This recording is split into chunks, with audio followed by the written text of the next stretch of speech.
하나님의 은혜와 사랑과 평강이 오늘 하루 충만하기를 주의 이름으로 축복합니다. 오늘 말씀은 야곱이 베델에서 하나님을 만나는 내용입니다. 베델은 하나님의 집이라는 뜻이죠. 하나님이 이곳에 계심을 깨닫고 지은 이름이 이 베델입니다. 그러나 그 전에 베델은 무엇이었습니까? 광야였죠. 아무것도 없는 곳이고 집도 없고 사람도 없는 곳이었습니다. 그런 광야에서 야곱은 하나님을 만납니다. 믿음의 조상들을 보면 어김없이 이런 광야 생활이 나옵니다.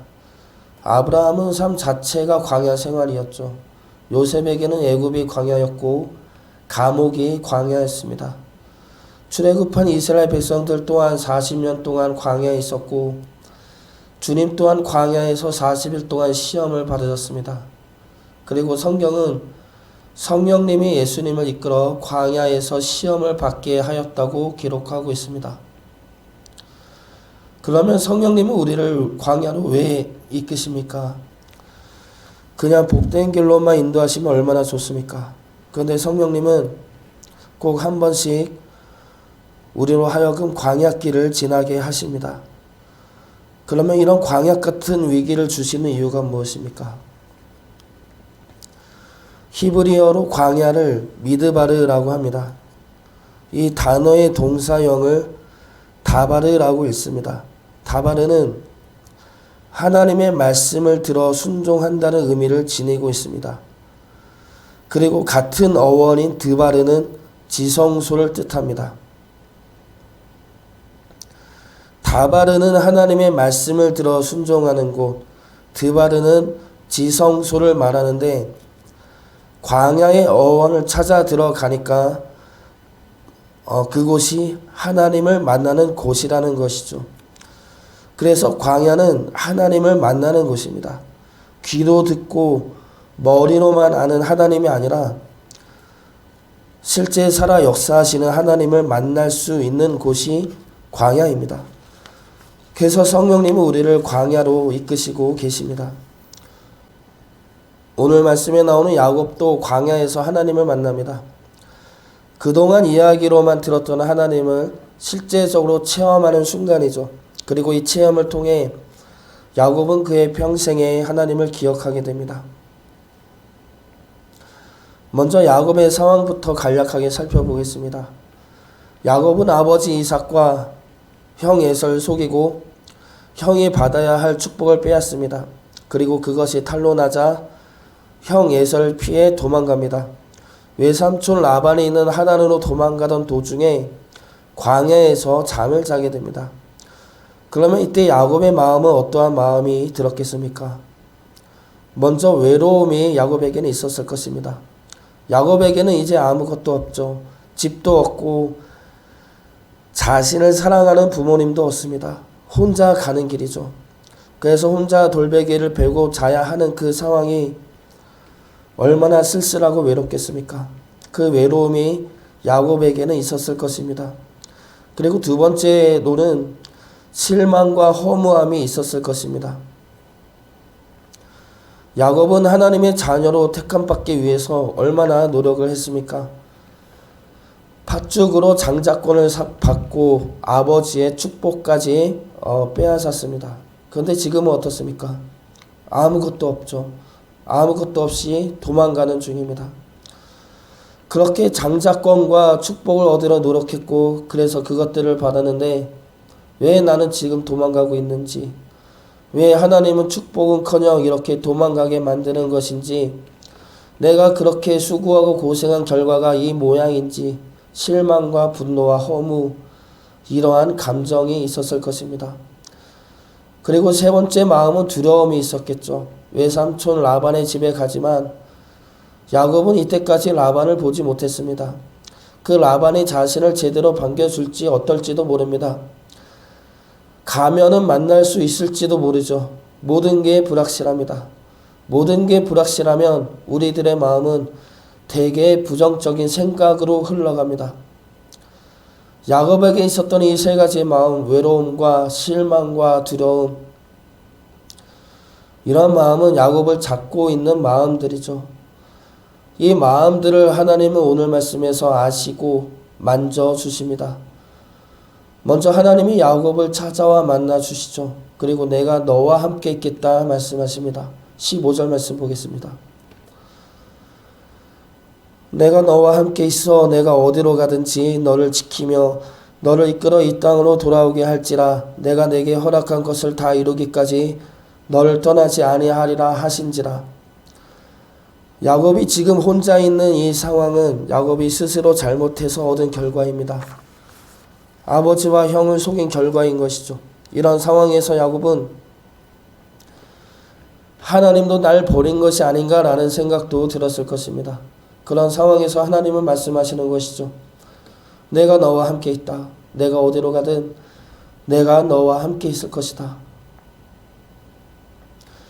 우리도 이러한 광야를 지날 때가 있습니다. 아무것도 없는 곳, 하나님마저 없는 것 같은 느낌.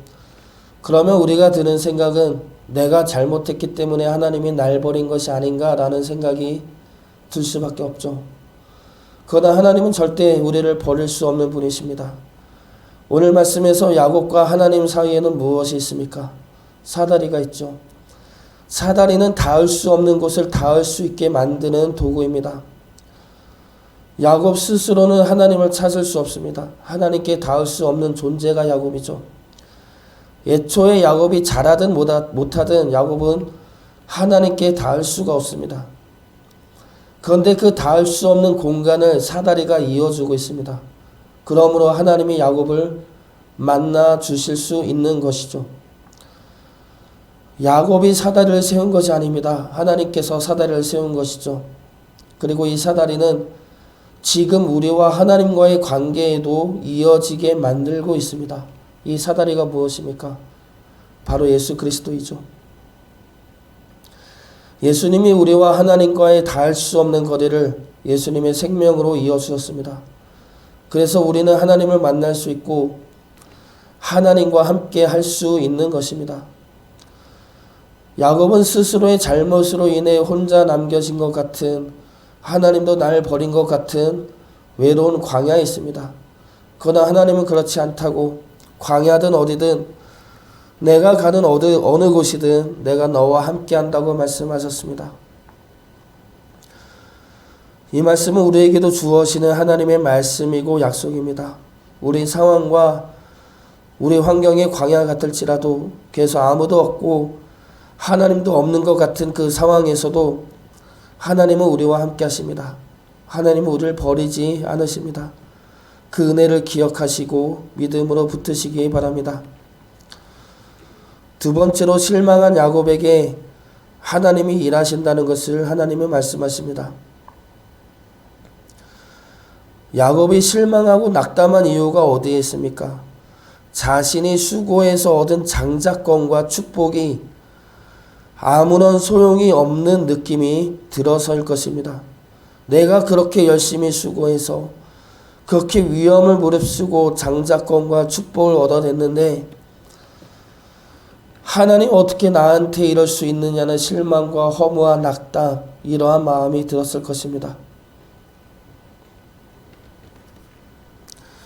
내가 하나님의 백성으로 선택받기 위해 그렇게 애썼는데 하나님 왜 나를 광야로 버리십니까? 그 이유가 어디에 있습니까? 하나님만을 바라보게 하기 위해서이죠. 야곱의 힘과 수고가 아니라 하나님을 바라봄으로 하나님의 능력으로 살게 하기 위해서입니다. 13절과 14절 말씀 보겠습니다. 또 본즉 여호와께서 그 위에 서서 이르시되 나는 여호와니 너의 조부 아브라함의 하나님이요 이삭의 하나님이라. 내가 누워있는 땅을 내가 너와 내 자손에게 주리니 내 자손이 땅의 티끌같이 되어 내가 서쪽과 동쪽과 북쪽과 남쪽으로 퍼져나갈지며 땅의 모든 족속이 너와 내 자손으로 말미암아 복을 받으리라. 이 말씀은 아브라함에게 했던 말씀이고 이삭에게 했던 말씀입니다. 이 말씀을 하나님은 야곱에게 또다시 말씀하십니다. 그러면서 이 말씀을 하신 이유가 무엇입니까? 야곱 너는 여전히 복의 근원이며 내가 선택한 하나님의 백성이다 라는 말씀이죠. 그리고 중요한 사실은 너가 하나님의 백성이 된 것은 너가 수고해서 얻은 장자권과 축복 때문이 아니라 내가 너를 택하기로 한 나의 약속과 나의 사랑 때문이다 라는 겁니다. 이것이 중요하죠. 그동안 야곱이 얼마나 처절하고 비열하게 하나님의 복을 구했습니까? 그런데 아무것도 없습니다. 스스로도 아무것도 할 수가 없습니다. 그 상황에 와서야 야곱은 하나님을 바라보게 되는 것이죠. 하나님이 야곱으로 하여금 하나님을 바라볼 수밖에 없게 만드신 것입니다. 그리고 하나님이 말씀하시는 것이죠. 내가 너를 택하였으니 내가 그렇게 할 것이다. 우리 삶이 광야와 같다면 하나님만 바라보시기 바랍니다. 광야는 너무나 힘든 장소이지만 하나님만 바라볼 수 있는 은혜의 자리이기도 합니다. 그곳에서 내 힘과 내 능력을 내려놓고 하나님을 바라보심으로 하나님의 일하심을 삶으로 증거하는 산 증인이 되시기를 주의 이름으로 축복합니다. 마지막 세 번째로 두려워하는 야곱에게 하나님은 소망을 말씀하십니다. 15절 말씀 다시 보겠습니다. 내가 너와 함께 있어 내가 어디로 가든지 너를 지키며 너를 이끌어 이 땅으로 돌아오게 할지라 내가 내게 허락한 것을 다 이루기까지 너를 떠나지 아니하리라 하신지라. 하나님의 말씀은 내가 너를 택했다. 내가 너와 함께 있어 내가 어디로 가든지 너를 지킬 것이다. 그리고 하신 말씀이 너를 이끌어 이 땅으로 다시 돌아오게 할 것이다. 이 말씀이죠. 야곱은 가면은 언제 돌아올지 모르는 그런 상황에 있습니다. 돌아오기는커녕 외삼촌 집에 갈 수나 있을지 모르는 상황이고 그곳에서 잘 지낼 수 있을지도 모르는 상황입니다. 그런데 하나님은 뭐라고 말씀하십니까? 너를 이끌어 이 땅으로 돌아오게 할 것이다. 그것을 이루기까지 나는 너를 떠나지 아니할 것이다. 라고 말씀하시죠. 하나님은 늘 긍정적이십니다. 우리는 부정적이고 걱정이 앞서는데 하나님은 늘 긍정적이십니다. 야곱은 막상 지금 어떻게 살지도 살아갈 수 있을까도 걱정인데 하나님의 말씀은 너가 갔다가 다시 이 땅에 돌아오게 할 것이라고 멀리까지 내다보시고 너무나 쉽게 말씀하십니다. 그리고 그 말씀대로 행하시죠. 그래서 하나님의 말씀은 늘 긍정적이고 늘 소망을 품게 하는 말씀입니다. 그 말씀을 붙드시기 바랍니다. 광야에서 우리의 힘을 보고 우리의 죄성을 보고 우리의 상황을 보면은 우리는 두렵고 걱정될 수밖에 없습니다. 그곳에서 우리는 하나님을 바라보아야 합니다. 죽음까지 이기심으로 우리에게 소망을 주신 분이 하나님입니다. 그분의 말씀이 그 어떤 것보다 크고 현실보다 위대합니다. 그분의 말씀을 붙드심으로 광야에서도 소망을 품을 수 있는 주의 자녀 되시기를 주의 이름으로 축복합니다.